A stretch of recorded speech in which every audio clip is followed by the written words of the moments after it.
জীবনে এত দুঃখ কেন? মুক্তি কি আদৌ সম্ভব?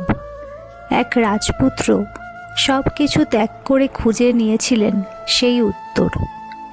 আজ শুনুন দুঃখ থেকে নির্বাণের পথে গৌতম বুদ্ধের জীবন কথা।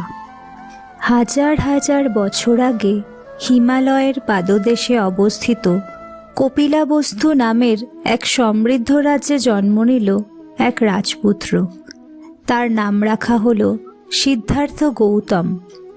পিতা রাজা শুদ্ধোধন ছিলেন শাক্য বংশের প্রধান, আর মাতা রানী মায়াদেবী ছিলেন অপূর্ব গুণের অধিকারিণী। জন্মের 7 দিন পরেই মায়াদেবীর মৃত্যু হয়। শিশুটিকে লালন পালন করেন তার মাসি মহাপ্রজাপতি গৌতমী।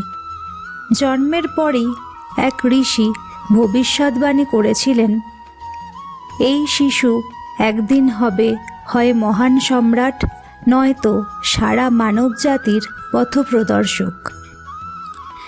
রাজা শুদ্ধোধন চাননি তার পুত্র সন্ন্যাসী হোক, তাই তিনি সিদ্ধার্থকে সব দুঃখ থেকে দূরে রাখতে চাইলেন।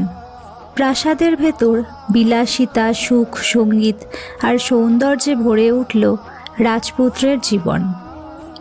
কিন্তু সুখের দেয়াল বেশি দিন টেকে না। একদিন সিদ্ধার্থ রথে চড়ে প্রাসাদের বাইরে বেরোলেন। পথে তিনি দেখলেন একজন বৃদ্ধ মানুষ, যার শরীর কাঁপছে, চোখে অসহায়তা। একজন রোগাক্রান্ত ব্যক্তি, যন্ত্রণায় কাতর। একজন মৃতদেহ, নিঃশব্দ ও নিথর। এক শান্ত সন্ন্যাসী, মুখে অদ্ভুত প্রশান্তি। এই 4টি দৃশ্য সিদ্ধার্থের মন নাড়িয়ে দিল। তিনি বুঝলেন জীবন মানেই দুঃখ, বার্ধক্য, রোগ ও মৃত্যু। তাহলে রাজপ্রাসাদের সুখ কি চিরস্থায়ী?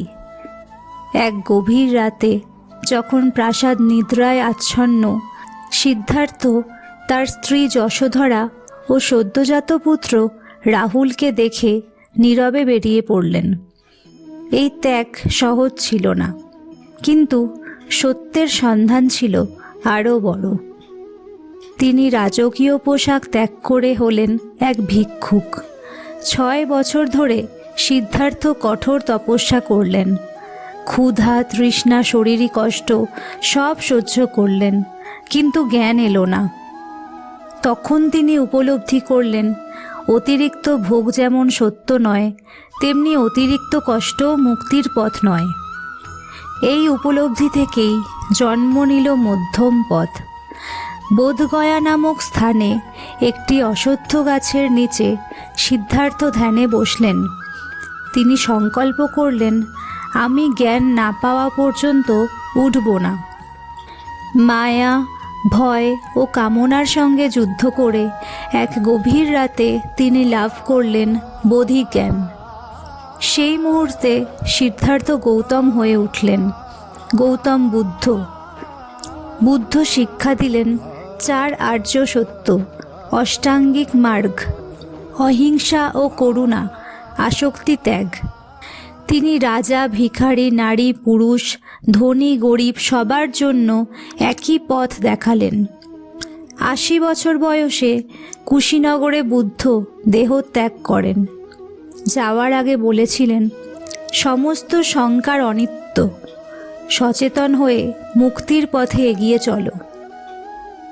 এই গল্প যদি আপনার মনে একটু শান্তি এনে দেয়, তাহলে ভিডিওটি লাইক করুন ও চ্যানেলটি সাবস্ক্রাইব করুন, কারণ এখানে আমরা খুঁজে নিই জ্ঞান, গল্প আর আত্মিক শান্তির পথ।